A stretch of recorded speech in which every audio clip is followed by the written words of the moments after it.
Okay, we will go ahead and get started here.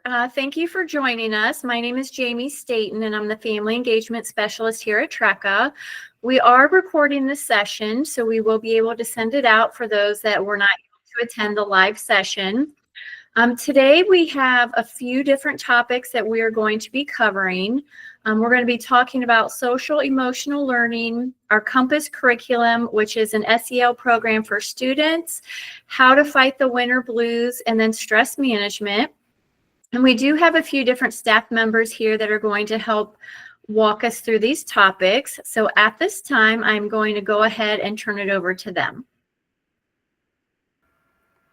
Hello, everyone. My name is Emily Baker. I'm the School Wellness Specialist here at Trecca, and I help support our students just overall mental health and well-being.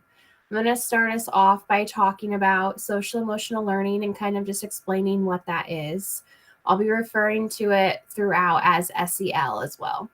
So social emotional learning is skills. There's the self-awareness, the self-management, social awareness, relationship building, and decision-making skills. All of these make up SEL. And they're all internal skills that we can build and grow that serve as the foundation of like our outward behaviors, how we act, how we interact with people, and they all build upon each other.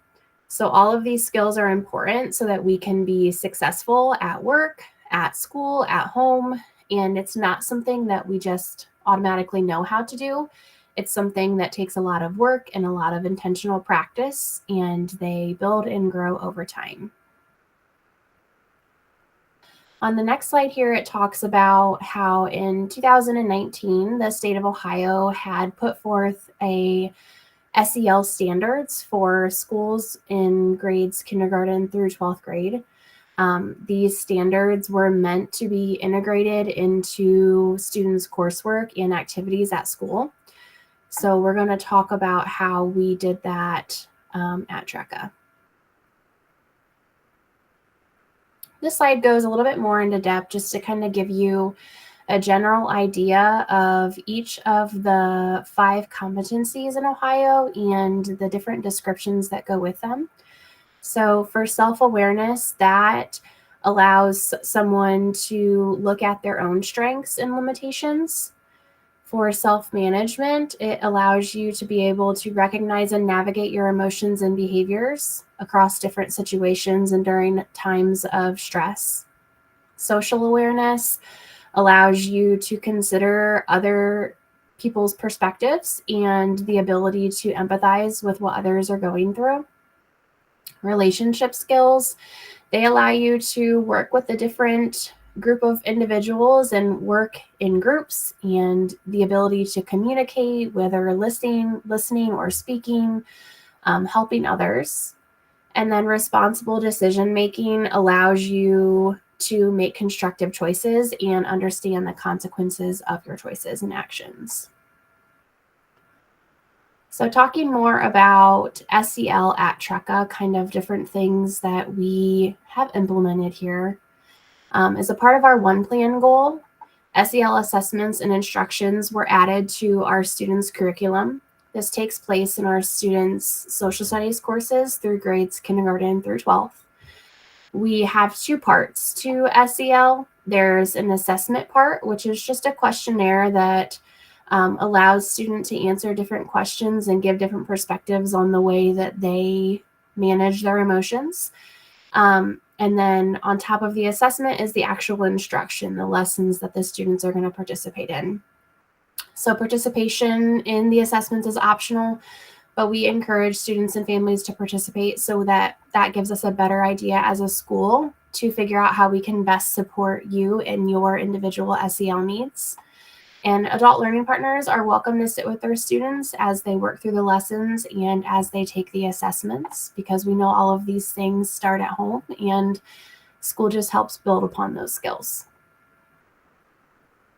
The next one here, this just talks about how we decided to find the program that we currently use, which is COMPASS curriculum.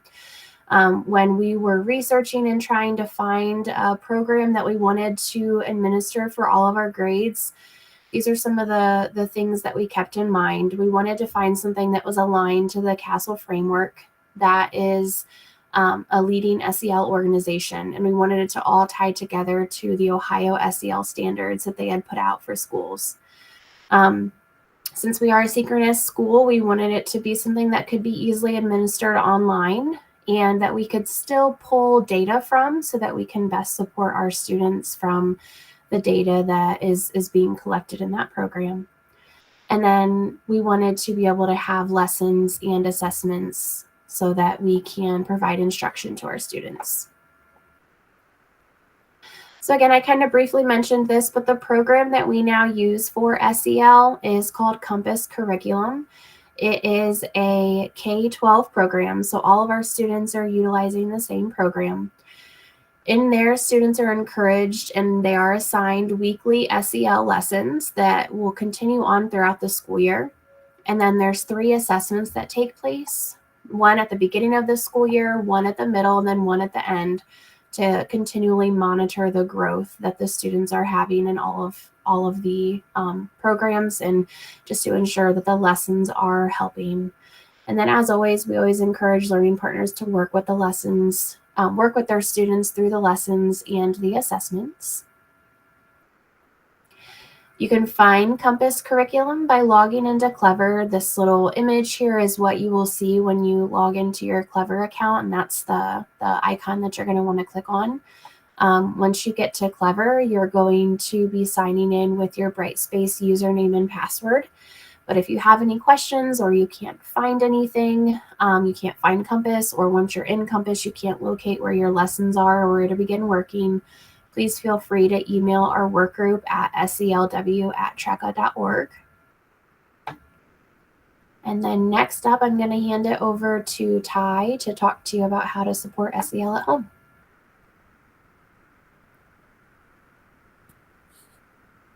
Hey everyone, I'm Ty Hoyles. I'm the SAFE coordinator here, and SAFE stands for Student Assistance and Family Engagement Program. We have a pretty extensive program here at Trecca to really support our students and families if and when needed. So I always start by saying, the SAFE program was developed almost at the beginning of Trecca, which has been over 20 years since Trecca's been around, to really support students that do come to us and still need support that they may have gotten in their traditional school or may have not gotten in the traditional school that they need. So we always want students and families to know we're here and out there in case you need us. We offer all sorts of support systems, including counseling. We do home visits. We do counseling. We have a referral agency that helps find counseling if you need it. We will help you with, motivation if you're really struggling with, how to get your kids motivated, because that's always seems to be a struggle. And so anything you could need some help with, we want to be able to help. And like I said, we're a pretty extensive program. If you're, depending on what part of the state you live in, I have learning support specialists in every office in the state. So our Columbus, Brecksville, Zanesville, Beaver Creek, and Findlay office. And of course, here in the Marion office, our main office. So if you ever need anything, you certainly feel free to reach out. We're going to talk about how to support social emotional learning at home.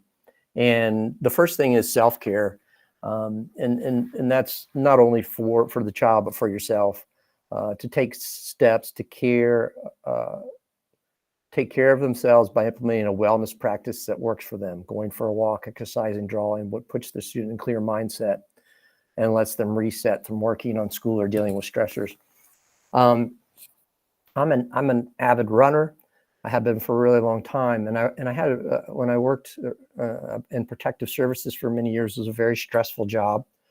And for me, I would get off work every day, and on my way home, my drive home, I would run. I would stop at some trails that were right between kind of where I worked and my house, and I would run on the trails. I would do, 2, 3, 4, 5 miles on the trails. And that really was a distressor for me. I would come home almost a different person than when I left, because a lot of times it was a very stressful day. And for me, getting out in the woods and getting out on a trail was just something that I needed. I had time to think about my day, and it really calmed me down. And it really, I know people say that and they're like, oh, well, I don't know if that's true. It is true. It was true for me. It continues to be true for me. I still run every day, and it really does help me with stress and anxiety. And so it does help me focus better by exercising. I know it's not easy, depending on where you live, just to go out for a run or a walk.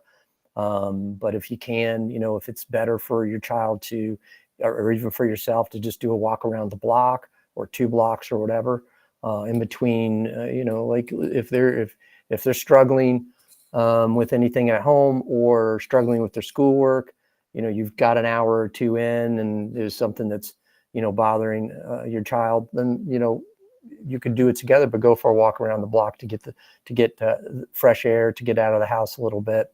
And also, there's plenty of other outlets, not only for exercising, but drawing, whatever could kind of soothe and calm your mind to help, so you can get back and kind of have a clear mindset. I read a study once that said that this was for employees, but when an employee went out for a lunchtime walk, they were, it was like 65% more productive than when they didn't in the afternoon. So it's obviously, true that you can, find things that are really going to help the stress of not only of school, but of life, and things that will help, you and your child reset. And again, it's just not, dealing with school, but also, just stressors in life. And, since COVID, it seems like more and more stressors that we've dealt with. And so that, a lot of our kids today, and I have 2 kids myself, I have a boy and a girl, and the COVID time was difficult on them, like many of our kids. And so it was challenging to come through those times with them, and some of the things that have gone on in the world. So, there are outlets that really could help them. But again, if, trying to find something that they're really, puts them in a positive mind. So on routines, hone your daily routine for your student. So routines give a sense of safety and security. The world can be an uncertain place, like I was just talking about, but having a plan in place of when, where, and how you can help. And that also, boils down to sometimes, some people are very good with structure, very good with having a very, neat and orderly place to do their schoolwork or to relax and unwind. I'm not that person. The other people in this have seen my office. It could be cleaned. But so for me, it's a little different than others. But a lot of times, like my son and my daughter, are completely different. My son was very, very structured and regimented. He was one of those kids that immediately, when he came home from school, he had to get his homework done. He had to have his desk clean, and he would go in his room and he would shut his door and he'd do his homework. My daughter, no way, no how was she going to do her homework when she got home. She wanted to do other things and have fun. She waited till 9 o'clock at night to do her homework. That's just difference in the way that we, our kids are. And sometimes you just have to, figure out that routine, what works best for them, because it worked better for him to do his homework right when he got home. And it worked better for her to do her homework at 9 o'clock. I don't know if that was the best thing, but that's what worked for her. So, it was important that we found out where where the differences in routines kind of met in the middle. We tried to meet in the middle, and sometimes that worked, sometimes it didn't. But when they figure out, where their best routines are, and they're both in college now, so, and they both still kind of do the same thing. My son still, is studying right when he gets home from class, and my daughter waits. So, and practice active listening. That's important, of course. Again, I go back to my 2 kids who were different, completely different, and my son really held in his emotions, and my daughter didn't. So, it was a tough one, because, with him, how do you get through sometimes? How do you get to know his feelings? How does he express his feelings to you when it's completely different than my daughter expressed her feelings? And I think a lot of times you just make sure that when they are acknowledging feelings they're having, you don't want to downplay and be dismissive towards their feelings. Like, oh, you shouldn't be scared of that. Oh, those are the kind of things that aren't quite, they're not that positive. You want to kind of say, you really don't have to have a reason to feel that way, but let's work through this feeling. So when this comes up, why are you fearful right now? Why do you have this sense of dread, or why do you not want to, go to, the movies with your friend? Why, you kind of address those things and have them try to describe it to them. And you want them to give as much information as you can, because we know when they shut down, you're not going to get anything. So, you try to listen as best as you can and show that you're listening by, kind of repeating some things here and there so they know you're listening and they know that you care. It's easy to, sometimes stop listening, and then they know you're not listening. And then it's, the next time they're not going to tell you as much. So, just thank them and praise them and validate their, their emotions.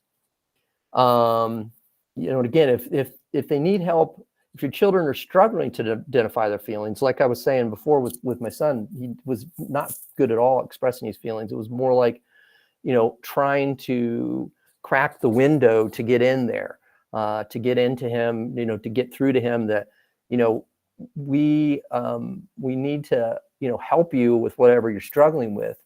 It wasn't easy to open that window at all, but just to get a little peek in that window, just open it a little bit to try to, bring out his thoughts and his emotions. And then again, work with things and not be dismissive and not be negative towards his feelings, but try to figure out what was going on.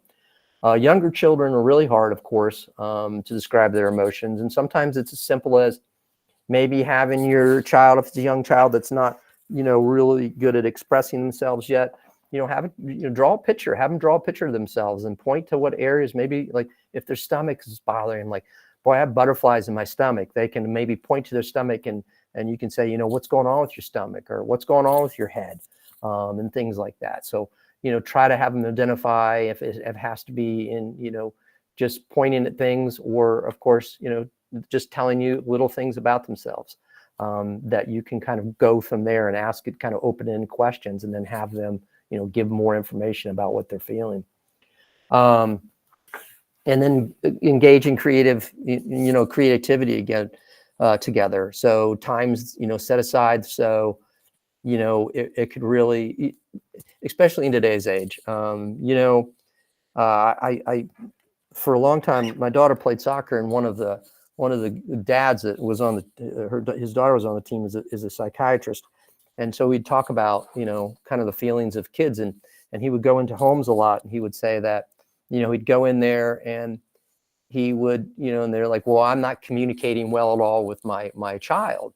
And so he'd say, well, can you call your child down? And they would get their phone out and they would text their child who was upstairs to come down. And he'd say, no, how about we put the phone down, and how about you go up and get your child? And a lot of times we're in an age now where that's easy to do that, where we're, communicating with our kids through cell phones, even when they're in the same home, instead of, talking and figuring out things we can do together as a family, and, make them feel a part of the family, because cell phones, of course, can cause isolation. So, just kind of flex your creative muscles, whatever that may be. Sometimes it's art, sometimes it's recipes and exercise, sometimes it's games.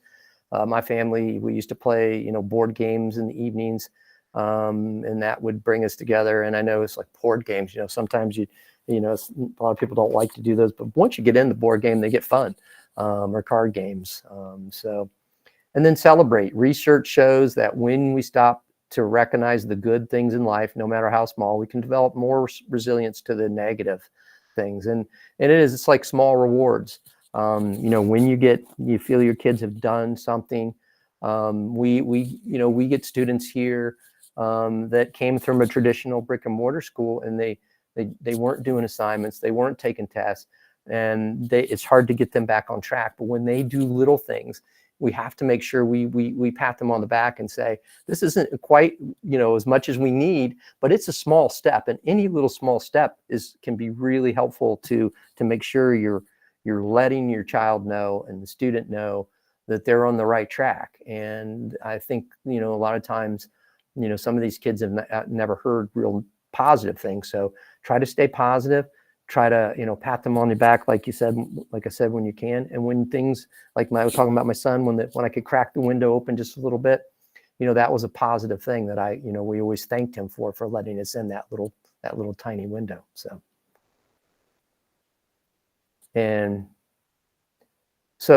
this time of the season, as we know, and I don't know if you guys were part of the state you're in, but if we got snow last night, I'm not a snow fan, believe me. It's one of my least favorite time. It is my least favorite time of the year. I don't like cold and I don't like snow. And I say yuck when I see snow. I don't like shoveling.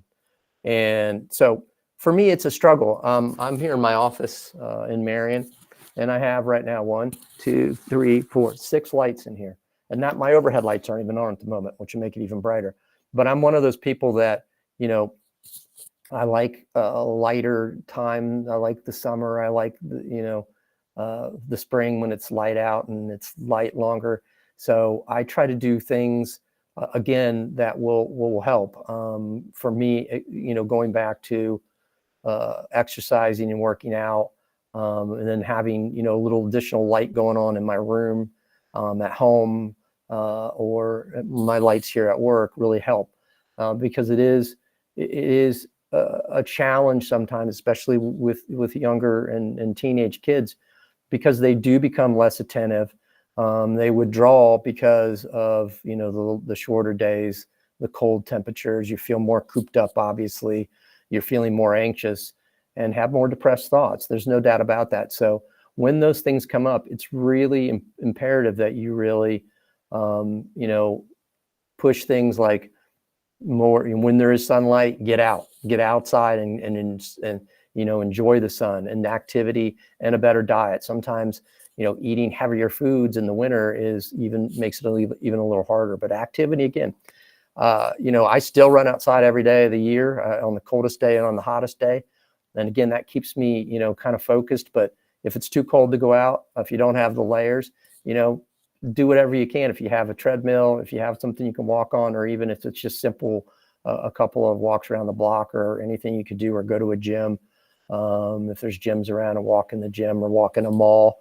A lot of people here walk in the mall in Marion, which is where our main office is. And that's a lot of mall walkers. So things like that. So yeah, that's also important, especially when you do struggle with seasonal affective disorder.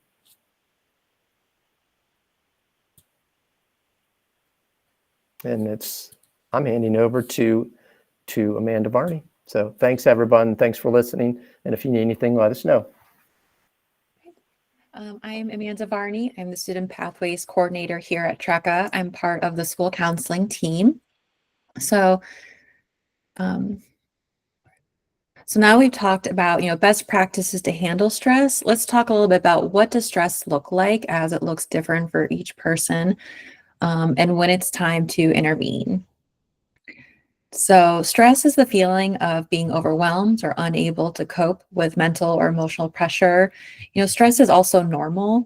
We all experience stress. Our body produces physical and mental responses to it. So it could be a mental distraction. You might be unable to concentrate or easily distracted, or you might be feeling an uncomfortable temperature, like really hot, even though, it might be a 60-degree day. You might also feel physical symptoms like fidgeting, experiencing butterflies in your stomach, an increased heart rate, or nausea. You might have a mental block. You're unable to think effectively, or you can't remember something that for matter of fact. Or you might be feeling a combination of all these things. Again, it's different for each person. And it's important to know what it looks like for you. And your students, so you can, when you identify these feelings, when to begin practicing healthy coping skills to manage the stress. As I mentioned earlier, some stress is good for you. But when stress starts impacting your performance or prevents you from completing a task, that's when it's becoming to the point where it's not healthy or it's not good for you. And so again, it's important to find a healthy balance between the performance and the level of stress. So you can see here on this chart, when it helps you focus, that's when it's good for you. And then when you begin feeling burnout, that's when the stress is impacting your performance. Go to the next slide. So I know we covered some good healthy coping skills. We can talk about, here's some just additional skills, positive self-talk. So you might hear someone say, I've never done this before. I don't know how to do it. Instead, you can encourage that person to change their language and say, it's a chance to learn something new. I can learn. So changing that can't to I can is a great way to start. Sorry, it's a healthy coping skill. We talked about self-care. It's important, just even basic, sleep, eating healthy, having that routine. Those simple things is great self-care that start noticing a difference in your stress level. Talking to others, it's important to have that open communication and creating that safe place for people to feel comfortable to share that they're feeling stress. And then taking a step back. So if a task is making you feel frustrated, it's important just to take that step back, recollect yourself, and then come back to that task so you're able to successfully accomplish that goal. There's also a lot of great apps out there, free, to help create that positive mindset. And one of those applications is Insight Timer. It helps create a peace of mind, improve quality of sleep, and manage stress. It can be used on a computer or phone. So even just playing that, some of the resources they have in the background, creating the sounds to help drown out any noise in the back can help keep those stress levels down.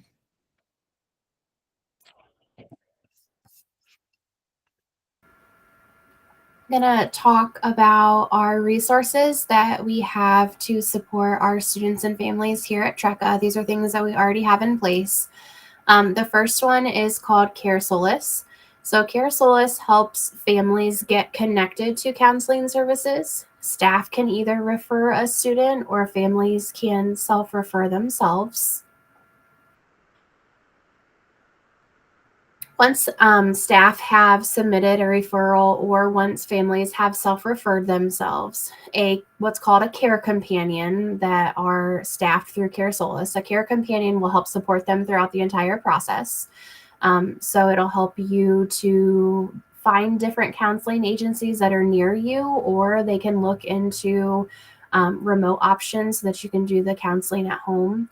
They'll help you get matched to somebody, and then they'll help book your first appointment for you. And then from there, they'll check in after you have that first initial session to make sure that you're happy with the therapist that they matched you with. To note that this is not a service that TRECA pays for. So once you are connected to a counselor, that will continue on your own for payment through those counseling sessions.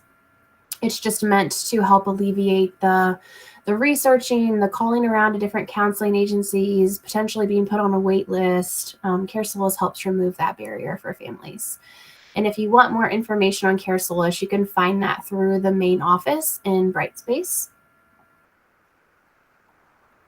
If you do like to just kind of browse and search and find different counseling agencies or look up different mental health resources that are available to you, the Center for Public Health Practice has developed this mental health resource guide, and it covers all 88 counties in Ohio. You can just Google Ohio Mental Health Resource Guides and it'll pull up through the Ohio State University. And then it has lots of different resources for youth and families in all of the different counties, which can be really helpful if you're looking for various or multiple different resources.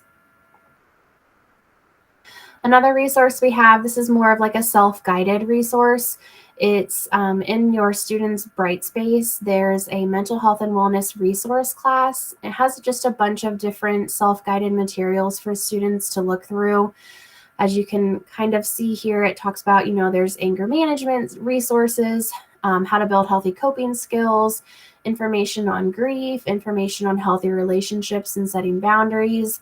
So there's a wide variety of different resources there and helpful tools in that resource class. Next up is we have a partnership with Centero. They are a local counseling agency out of the Columbus area, and they have a licensed clinician. Her name is Megan. She provides prevention services for our students. It's a free service for any active TRECA student, regardless of age. It's kindergarten all the way up through 12th grade. All of the sessions are held online via a Zoom, so you don't have to travel anywhere. They're typically about weekly sessions, usually anywhere from like 6 to 10 sessions. It's all based on the students' goals and things that they hope to help accomplish during these sessions. It's meant to be more preventative, so more short-term. If they have a current struggle or current barrier that they're struggling with, maybe they need help developing some healthy coping skills, or maybe it's the loss of a loved one, something like that that could use some consistent temporary assistance that can be more seen as prevention. If you're interested in learning more about that, you can always email our SAFE team, which is safe@treca.org, and we can reach back out and share some more information on that. Centero also offers free virtual workshops for parents and caregivers. I know this image here is pretty small, but it's also in the main office in Brightspace under mental health and wellness. If you click on the Centero button there, it'll have this flyer in there so you can see all the different workshops that we have throughout the year. Again, that's hosted by Centero. Megan takes care of those. They are the first and third Tuesday of every month at 3 p.m. And then we have that link, the treca.org/Centero. You can just type that in and join that link there. Some different topics that we have are, supporting youth with depression or ADHD, how to understand anxiety and how to help your students manage stress, navigating grief and loss. There's a whole helpful list of workshops that we have throughout the school year. And then, Ty had already touched on this, but we have a whole SAFE team at TRECA that are here to help support all of our students all across all of Ohio with a wide variety of, social work degrees and things of that nature. And Ty is our coordinator there. We are here to help all of our students with any barriers that they have, whether it's, mental health challenges, family challenges, anything that is coming or serving as a barrier to your education, or just, preventing you from being your best overall self. We're here to help you with that and help, find resources and guide you and just be there for you to support you. So feel free to reach out to us anytime. You can email the safe@treca.org email.